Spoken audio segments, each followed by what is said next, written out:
사도신경으로 신앙 고백하겠습니다. 저는 전능하신 아버지 하나님 천지의 창조주를 믿습니다.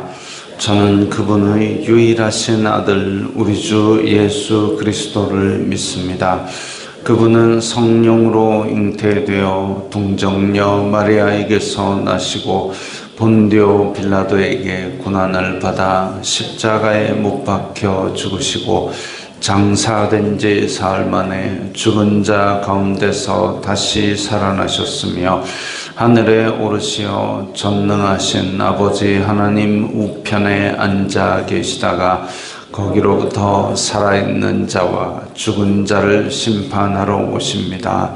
저는 성령을 믿으며 거룩한 공교회와 성도의 교제와 죄를 용서받는 것과 몸의 부활과 영생을 믿습니다. 아멘. 거룩하신 하나님 아버지 감사합니다. 간밤에도 편히 쉬게 해주시고 새벽에 기도하는 자리에 불러주시니 감사합니다. 이 시간 저희들 마음 중심으로 주님을 경외하게 하여 주시옵소서. 예수님 이름으로 기도드리옵나이다. 아멘. 찬송가 336장입니다.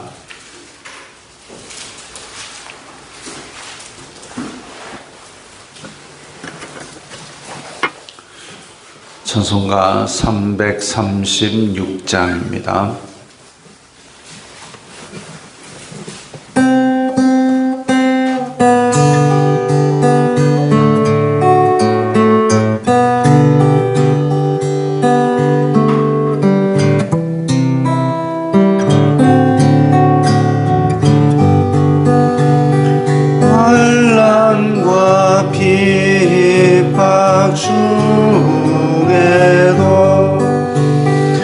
성도는 신앙 지켰네. 이 신앙 생각할 때에 기쁨이 충만하도다.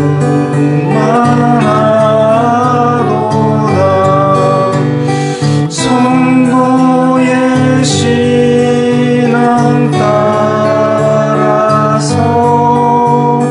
죽도록 충성하겠네.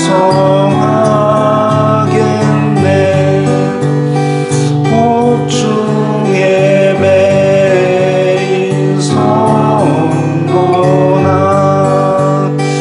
양심은 자유 얻었네. 우리도 받으며 죽어도 영광 되도다. 성도의 신앙 따라서 죽도록 충성하겠네.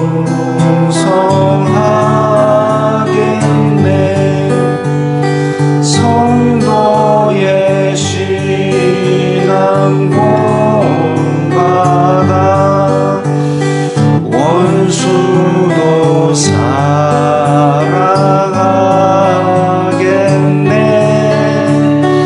인자한 언어 행실로 이 신앙 전파하리라.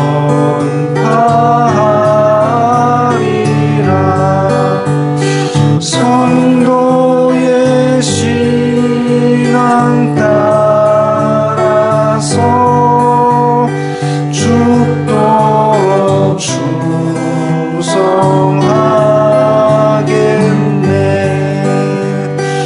아멘.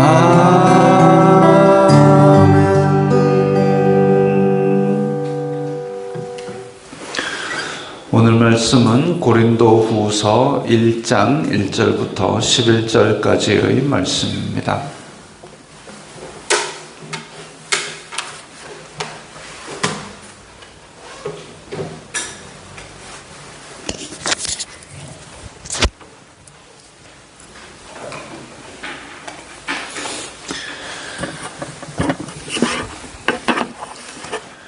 고린도후서 1장 1절부터 11절까지의 말씀 함께 읽겠습니다.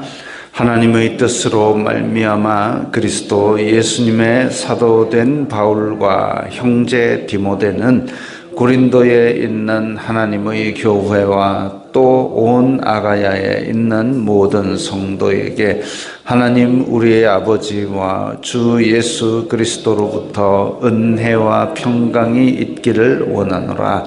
찬송하리로다. 그는 우리 주 예수 그리스도의 하나님이시요 자비의 아버지시요 모든 위로의 하나님이시며 우리의 모든 환난 중에서 우리를 위로하사 우리로 하여금 하나님께 받는 위로로서 모든 환난 중에 있는 자들을 능히 위로하게 하시는 이시로다. 그리스도의 고난이 우리에게 넘친 것 같이 우리가 받는 위로도 그리스도로 말미암아 넘치는도다. 우리가 환난 당하는 것도 너희가 위로와 구원을 받게 하려는 것이요 우리가 위로를 받는 것도 너희가 위로를 받게 하려는 것이니 이 위로가 너희 속에 역사하여 우리가 받는 것 같은 고난을 너희도 견디게 하느니라. 너희를 위한 우리의 소망이 견고함은 너희가 고난에 참여하는 자가 된 것 같이 위로에도 그러할 줄을 알미라.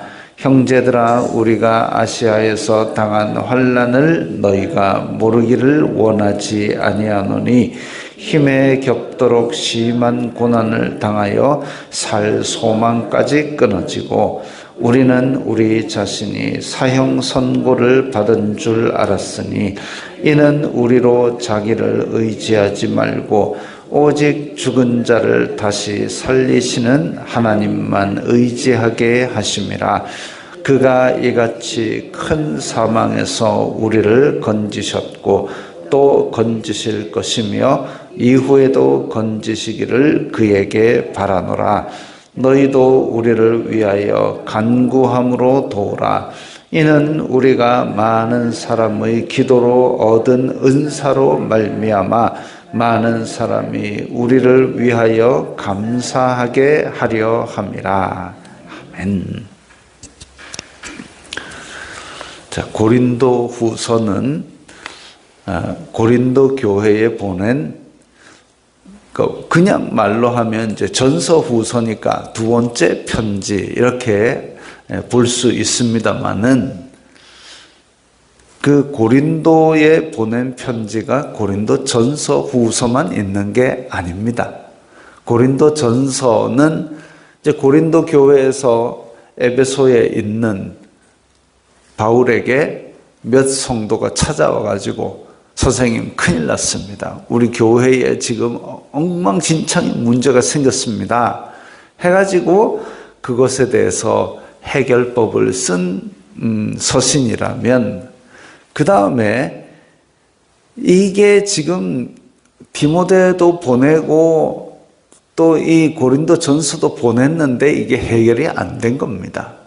게다가 또 헌금, 예루살렘 교회를 위하여 헌금을 좀 하자 그랬는데 그것도 제대로 안 됐던 모양입니다.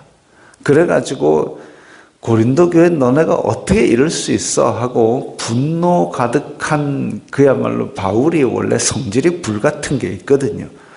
그 바울이 예루살렘에서 신문 받을 때에 대제사장한테도 이 회칠한 무덤 같은 놈아 하고 막 했다가 야, 저 사람 대제사장이야 하니까 나 몰랐어 할 정도로 뭔가 틀어진 게 있으면 불같이 그냥 일어나는 이 바울의 성격상 그래 이제 고린도 교회의 편지까지 이렇게 써서 보는데 제가 이거 고린도 전서 필사를 해보니까 16장밖에 안 되지만 꽤 긴 시간이 걸립니다. 근데 눈도 별로 안 좋은 바울이 그야말로 애써서 이 아름다운 서신을 작성해가지고 사랑이 넘치는 말로 권면을 했는데 여전히 안 들었다. 문제가 해결되지 않았다. 그리고 바울에게서 간 사람을 그렇게 제대로 대우하지 않았다. 이 소식 들었을 때 이제 확 해가지고 아마 바울이 혈압이 있었으면 큰일 날 뻔했습니다. 그 정도로 이제 와라라락 쏟아낸 서신을 하나 보냈습니다. 그렇게 보내고 나니까 이 바울 마음이 안 좋은 거예요. 그래가지고 쫓아 올라갑니다. 이제 그때에 거기에 고린도 교회에서 좋은 소식이 들려오는 거죠. 그래가지고 이제 부랴부랴 쓴 서신이 이제 고린도 후서다 이런 식으로 알려져 있습니다.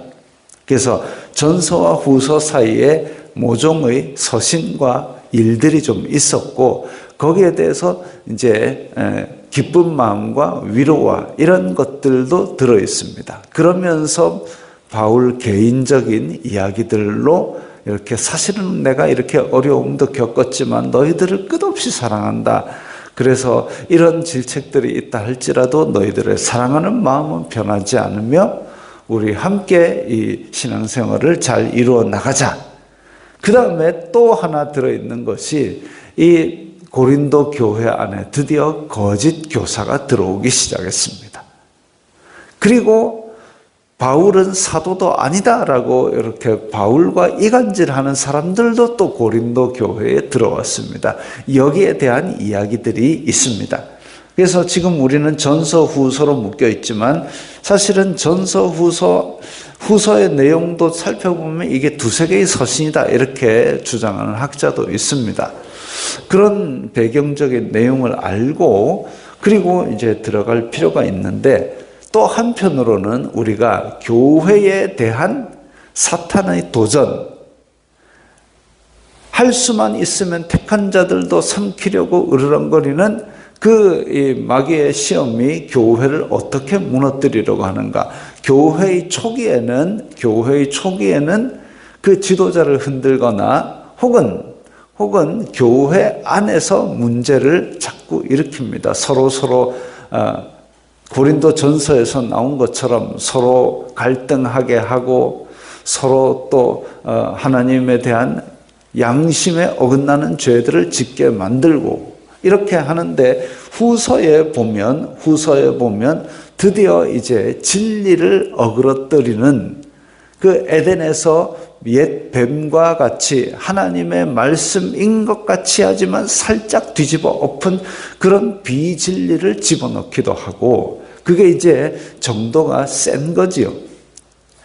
교회 안에 성도들이 조그만 다툼 이런 것들은 사람으로 이렇게 하자 섬기자라고 이야기해서 해결할 수 있는 문제지만 에덴 동산에서 아담을 넘어뜨렸던 그런 그 비진리를 진리인 척해서 들어오는 것은 아주 교묘하고 교회를 깊이 허물어뜨리는 그런 큰 시험이 됩니다. 그리고 고린도 후서에 나온 대로 바울은 사도도 아니다. 이건 이제 그야말로 교회의 지도자와 성도 간의 이간질이죠. 이런 것들이 교회를 크게 허물려는 것들입니다. 다시 말하면 고린도 교회는 그렇게 갈등과 엉망진창 속에서도 이 성장을 계속해 왔다라는 것이죠. 그래서 그 정도가 깊어지니 마귀의 시험도 더 거세게 달려드는 것이 있었고 그래서 그것들을 물리치기 위한 말씀을 이렇게 성령님의 영감으로 사도 바울이 보낸 게 고린도 후서다 이렇게 보시면 되겠습니다. 1절에 하나님의 뜻으로 말미암아 그리스도 예수님의 사도된 바울과 그래서 이 사도 바울은 사도가 아니다라는 이런 사람들이 있기 때문에 더욱 강조가 되죠. 하나님의 뜻으로 사도가 됐다. 내가 하고 싶어서 나는 사도다 한 거 아니다. 그리스도 예수님의 사도다. 왜? 내가 예수님을 만났기 때문에. 그래서 부활하신 예수님께서 영광 중에 나타나셔서 왜 나를 핍박하느냐 하고 예수님 믿는 사람을 잡아 죽이기까지 했던 바울에게 나타나셔서 내가 너와 할 일이 있다라고 그렇게 기적적으로 눈을 일시적으로 안 보이게 했다가 하나님께서 보내신 사람을 통해서 눈을 다시 보이게 하는 이런 초자연적인 일로 말미암아 사도로 부르셨다. 이걸 떠오르게 하는 말씀이 하나님의 뜻으로 예수 그리스도의 사도된 바울이라는 말입니다. 그러면 이 첫 구절을 딱 읽는 순간 맞아, 바울은 그랬지라고 생각을 하고 회개를 해야 마땅한 반응이죠.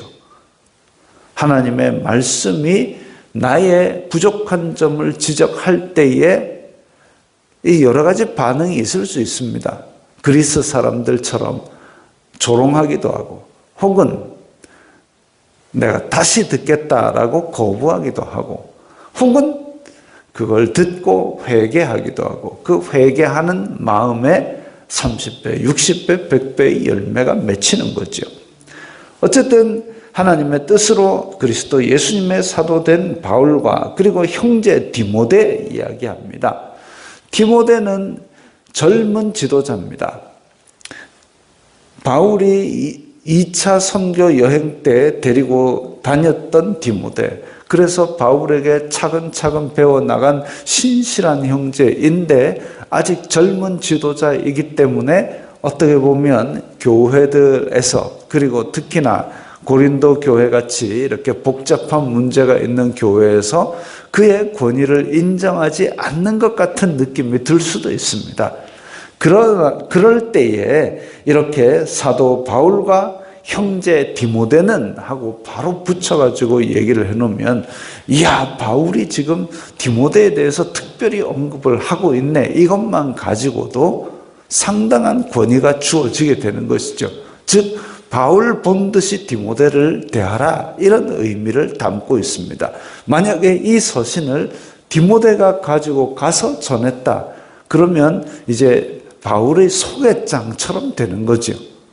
바울 자신은 예루살렘에서 소개장 같은 걸 받아오지도 않고 그렇게 활동을 했습니다. 소개장이 뭔 필요냐? 내가 나에게서 전해지는 예수 그리스도의 복음이 곧 소개장이다라고 할 정도로 자기에게는 강한 이 예수 그리스도의 복음이 있었는데, 그럼에도 불구하고 같이 사역하는 사람들에게는 이렇게 이름을 직접 거론함으로써 바울의 권위로 말미암아 또 이 사람들을 세워줍니다. 세워주는 것이죠. 바울이 언제까지나 영원히 그렇게 하면 얼마나 좋겠습니까만 그게 안 되는 거죠. 그러면 그 다음 세대, 비록 바울보다는 부족할지라도 다음 세대 지도자를 세워서 경험을 쌓게 하고, 그로 말미암아 또 그 사역을 이어가게 하는 것이 중요합니다.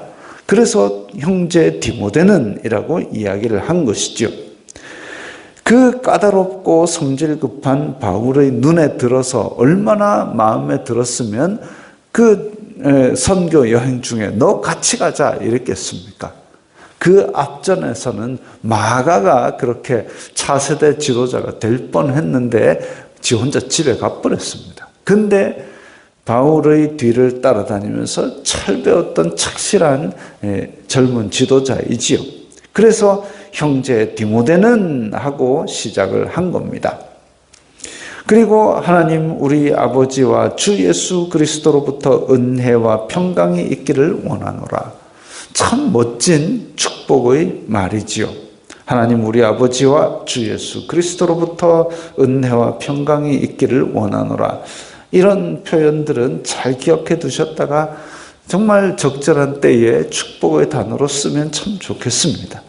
서신에 나오는, 그리고 이 모든 이 서신 자체가 하나님의 영감이고 또한 하나님의 영광을 위해서 쓰여졌다라는 것을 표시하는 말이지요.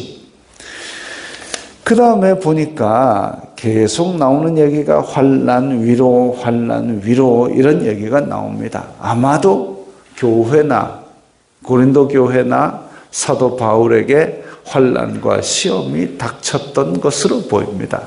자세한 것은 어떤 환난과 시험인지는 우리는 명확히 알 수는 없지만, 심지어는 여기에서 힘에 겹도록 심한 고난을 당해서 살 소망까지 끊어졌다 그랬습니다. 그 정도로 극심한 고난을 당하면서도 이 위로를 받는 것, 어디에서 위로를 받았는지 모르겠지만 아마 고린도 교회의 소식, 그것도 큰 위로가 되었을 겁니다. 아니면 하나님께서 주신 특별한 위로, 말씀의 위로, 이런 것들, 그 옥에 갇혀서 얻어맞아서 온몸이 쑤시고 아플 때에 예수님의 영이 나타나서 예수님의 영이 바울, 나랑 같이 로마 가자. 그 뭐 끝난 거지요. 바울은 그 모든 아픔을 다 잊고 행복했을 겁니다. 이 고난 중에도 함께 하시는구나. 시편 119편 보면은 고난당한 것이 내게 유익이라 이로 말미암아 내가 주님의 율례를 배우게 되었습니다. 고난이 없으면 참 좋겠지만 고난이 없이 밍숭맹숭한 신앙생활을 했던 신앙의 선배들이 잘 없습니다. 그야말로 험한 파도 속에서 그 고난으로 말미암아 하나님의 법을 배우고 하나님의 위로 가운데서 이 세상 권세, 세상 욕심에 넘어지지 않는 법들을 하나하나 배워갔던 것들을 봅니다. 그래서 이 고난 중에 위로를 받았고 견뎠고 이런데 이로 말미암아 너희들도 위로를 받기를 원한다. 그것은 고린도 교회와 지금 멀리 떨어져 있는 바울과 한 공동체라는 것을 보여주고 있습니다. 너희들도 공동체야. 나와 일체된. 그래서 내가 받는 위로로 너희들도 위로를 함께 받기를 원해. 그리고 내가 받는 위로가 있으니까 너희들이 혹시 환난을 겪는다 할지라도 힘을 얻기를 바란다. 이런 의미가 담겨 있는 것이죠. 환난은 갈수록 더해갈 겁니다. 예수님 믿는다는 이유만으로 우리를 미워하는 사람들이 말세가 될수록 더 심해질 겁니다. 그럴 때에 우리는 참고 견디면서 하나님 나라에 대한 소망을 품고 살아가는 것이 곧 이기는 겁니다. 자, 그리고 끝으로 11절에 너희도 우리를 위하여 간구함으로 도우라. 기도는 부적이 아닙니다. 그러나 우리가 남을 위하여 기도하는 것은 굉장히 중요하고 하나님께서 기뻐하시는 일입니다. 공동체이기 때문에 손이 발을 위하여 기도하고 발은 입을 위하여 기도하고 서로 기도하는 그 사랑을 보시고 하나님께서 기뻐하시고 또한 많은 사람의 기도로 얻은 은사로 말미암아 많은 사람이 우리를 위하여 감사하게 한다. 즉 고린도 교회가 바울을 위해서 기도하면 바울이 하나님께서 주시는 힘으로 말미암아 더 많은 사람들에게 영향을 끼치고 그 많은 사람들이 결국은 하나님께 감사를 올릴 수 있다라는 거죠. 결국은 그 모든 목적이 하나님의 영광과 하나님께 올리는 찬양과 감사를 위한 것일 때에 그것이 이 모든 사역의 정당성을, 열매를 보여줍니다. 예수님께서도 그들의 열매를 보아 그들을 알리라 하셨는데 고린도 교회가 기도를 해서 바울이 더 큰 사역을 하고 바울이 또 많은 사람들에게 선한 영향을 끼쳐서 그들이 하나님께 영광 돌리고 감사를 한다. 이 열매를 보면 서로를 위한 기도가 얼마나 좋은 것인지 그 열매가 보이는 거죠. 그래서 이러한 교회의 공동체성과 그리고 어떤 어려움이 있을 때 어떤 일들을 해야 되는가를 우리는 이 고린도후서의 서두를 보면서 알 수 있습니다. 하나님의 큰 위로를 경험하고 또 사도 바울이 겪은 위로로 말미암아 고린도 교인들을 위로하고 그래서 그 모든 공동체의 일들을 통해서 결국은 하나님께 영광을 돌리게 되는 거죠. 그래서 고난은 많은 신앙의 선배들에게 유익을 주었다 그랬습니다. 우리도 고난을 당할 때에, 어려움을 당할 때에 거기에 넘어져 주저앉아 있지 말고 이 말씀을 통하여 또한 성도들 서로의 기도를 통하여 위로를 받고 이겨낼 수 있게 되기를 바랍니다. 기도하겠습니다. 거룩하신 아버지 하나님 감사합니다. 신앙의 선배들은 고난을 통해서 하나님을 더욱더 가까이 하는 유익을 얻었습니다. 저희들은 아직은 극심한 고난과 환난이 없는 중에 있지만 저희들의 일상 속에서 받는 어려움 속에서도 주님을 더 가까이 할 수 있는 믿음을 더하여 주시옵소서. 그로 말미암아 아버지께 영광 돌리게 하옵소서. 예수님 이름으로 기도드리옵나이다. 아멘.